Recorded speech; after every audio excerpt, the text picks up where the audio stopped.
Je voudrais regarder le papier fin dont vous avez parlé. Celui-ci? Oui. Je me demande si ça casse quand c'est mouillé. Je ne pense pas. Je vais en prendre 3 feuilles. D'accord.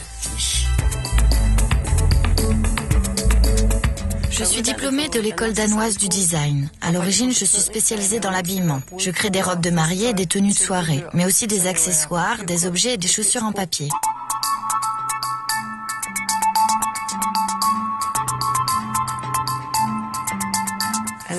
Je fais plein de petites choses bizarres. Toujours un objet avec lequel je dois me lancer un défi.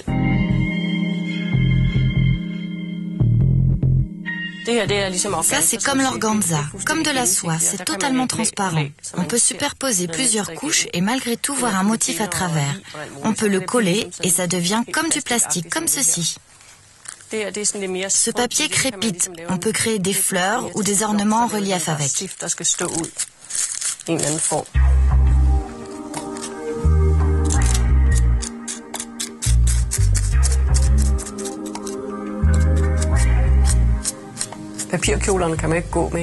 robes en papier, on ne peut pas les porter. On peut les suspendre ou mettre une lampe dedans.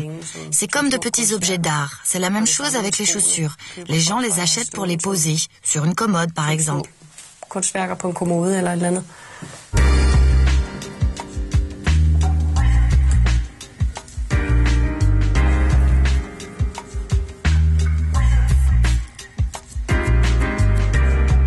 Quand je commence une chaussure, je ne sais pas tout à fait à quoi elle va ressembler. J'ai une idée sur ce que je veux faire, mais en la façonnant, il se passe tout d'un coup quelque chose de nouveau. Elle peut totalement se transformer. On peut faire plein d'effets d'impression, comme ici des os, des squelettes. Cela ressemble à du vieux cuir. Ce qui est drôle avec les formes des chaussures, c'est qu'au final, elles ressemblent toutes à de petits insectes.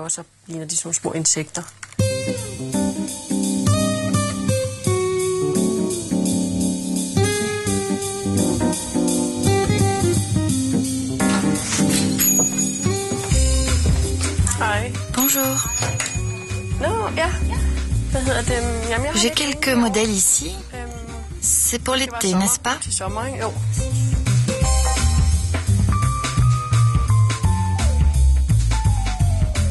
Quand je dessine des robes de mariée ou des tenues de soirée, je pense que le plus important, ce sont les matériaux. Je dois trouver des matériaux tout à fait fantastiques. Je suis plus portée sur les textiles que sur la mode à proprement parler.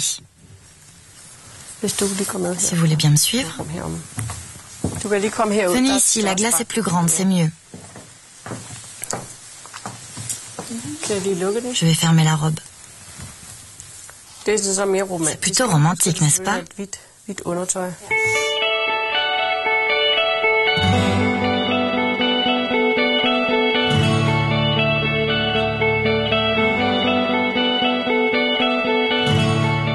Cela peut prêter à confusion qu'on travaille à la fois le papier et les robes de mariée. Les robes en papier, les chaussures en papier et la porcelaine. Mais pour moi, tout est lié. Les chaussures font partie d'un monde de rêve, comme les robes en papier, et c'est la même chose avec les robes de mariée. De même pour la porcelaine. C'est le travail avec des nouveaux matériaux. Le côté fin et fragile.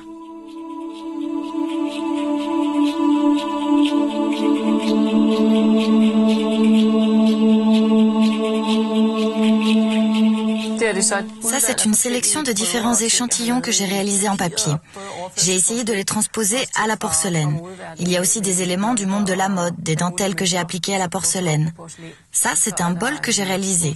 Il doit donner l'illusion du papier avec de fines bordures froissées.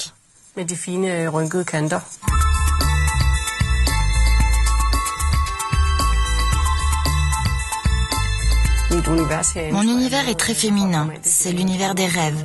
C'est un petit univers fermé. Quand les gens entrent, je voudrais qu'ils se sentent chez eux, qu'ils aient beaucoup de choses à regarder. C'est comme une caverne pour moi, un endroit calme où je peux travailler les choses en profondeur.